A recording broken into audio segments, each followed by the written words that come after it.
నా క్యాండిడేట్ కన్వా కట్టినా అక్క మీరు ఏమన్నా నా ముందే చెప్పండి. మీరు ఒకవేళ మీరే మానిపులేట్ చేస్తారు. నిన్నటి నుంచి కాదబ్బా, నిన్నటి నుంచి డిఎస్పీ సైదరెడ్డి అనే వ్యక్తి ఇక్కడనే ఉండి మా వాళ్ళకి ఫోన్లు చేసి ఒక ఆమె కిడ్నాప్ చేసి ఇక్కడ తీసుకొచ్చి ఉల్టా మా భర్త మీ కిడ్నాప్ చేసి మా మీద కేసులు పెట్టించి సార్ నిన్నటి నుంచి నడుస్తుంది.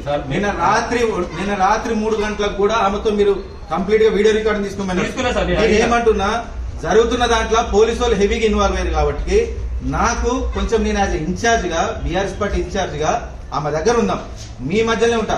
నేనే చెప్తున్నా ఎంతసేపు వాళ్ళు పైసలు తీసుకుని వచ్చిన వెహికల్ కూడా బైసిక్ పంపించిన.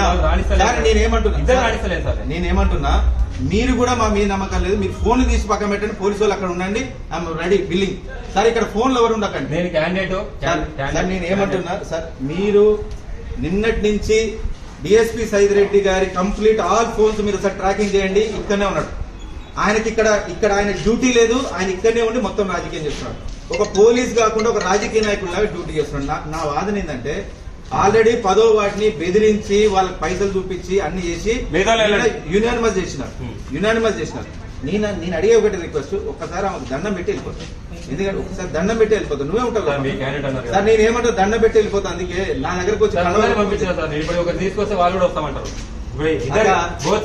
అమ్మ నేను ఒకటే అంటున్నా, అల్టిమేట్ గా మీ బిడ్డకి ఒక విలువలు ఇచ్చిన మన జాతులు, దానికోసం నిలబెట్టుకునే ప్రయత్నం చేయండి.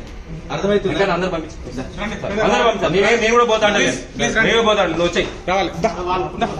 ఏమైతుంది